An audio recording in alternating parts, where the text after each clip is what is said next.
Hi there, I'm Misty Lee. Thanks again for joining me for Chapter 3 of The Science of Getting Rich. So, the title of this chapter is Opportunity Monopolized? The answer is absolutely not. This is the first statement in the book. This has really helped me with my belief that there's always room for more ideas. There are numerous adventure companies where I live, but this is where I need to think creatively and dismiss the idea that all the other companies have cornered the market. This is the big idea here. Proceed with what you love to do. Don't let the idea that there are too many other people doing what you're doing, and so why bother? Because guess what? If you keep an open mind and remain creative, then you'll be the best one around anyway. Wattles provides examples of course on industries that do have a huge market share and would be a little more difficult to get into. One of the examples he uses, because this was written in the early 1900s, was the steel industry. So there are a few select industries that are a bit more challenging to get into. Today we could compare this to trying to get into iPhone or personal computing world, because we all know Apple and Microsoft own these worlds right now.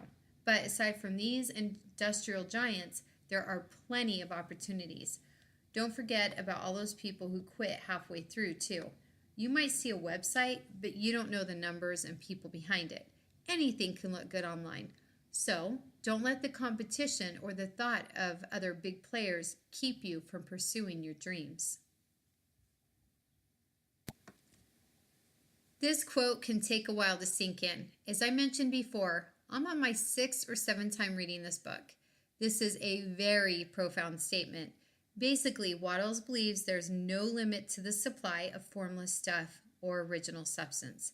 The universe consists of this formless substance, but not all of it's used to make the universe.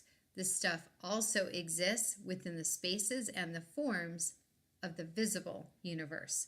So basically, what you see as, quote, empty space is anything but. This formless substance is smart, always listening to and ready to take action on whatever thoughts you give it.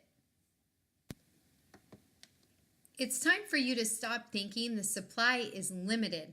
This is why I hate the news so much. Always hearing about a drought or people starving. This is done by design to get in your head that we're all heading towards famine and disaster. If this was to happen though, would it make any difference worrying about it? I'm not saying to turn a blind eye either. Just as a side note, and something he mentions throughout the book, is that when you see an individual that may be poor, that you need to think of them in a way that they're actually becoming rich, and that you'll do more good for those in poverty by getting rich yourself. Not to get all political or too far off track, but I've given to homeless people many times, and I still do. But there's a fine line, however, between giving and remaining in a positive state of mind. I used to cry just about every time I gave money to the homeless. This is keeping your own mind in a state of poverty and placing a barrier between you and wealth. So Wattles claims that a palace as large as the capital Washington could be built for every family on earth from the building material in the United States alone.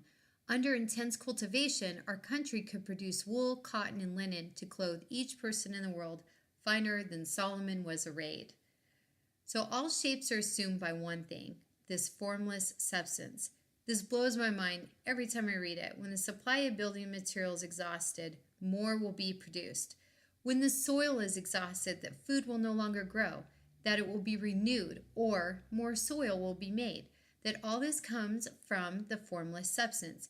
Now in our culture, we're always talking about non-renewable resources, right? A second point I want to make, related to, is the movie Heaven and Earth. Great movie, I saw it years ago. This movie is based during Vietnam, but a soldier brings his Vietnamese wife over from the States, brings her over from Vietnam to the States. She goes grocery shopping and she's overwhelmed by the choices. This is how I think many people could have a similar mindset, that it's just difficult to fathom millions and millions of food items that are shipped to stores every day. I know this might sound funny, but I mean, I'll admit it. I've gone to stores and have thought to myself, how is it possible that millions of stores around the world can carry this much food as well? It's mind-blowing to think how much food and resources are generated on this planet. But then I think about our God, and words cannot possibly express his power and greatness in providing us with everything we need on a daily basis.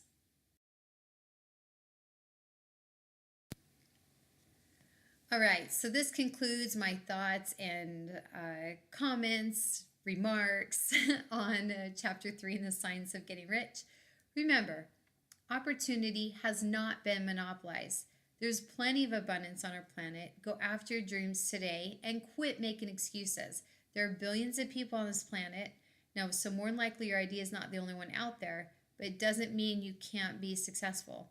So when you're 80, you don't want to look back and have regrets that you never pursued your passions in this life. Thank you so much for watching. I love it if you subscribe, if you want to continue getting the videos on this series. And as always, thanks for watching and have an amazing day.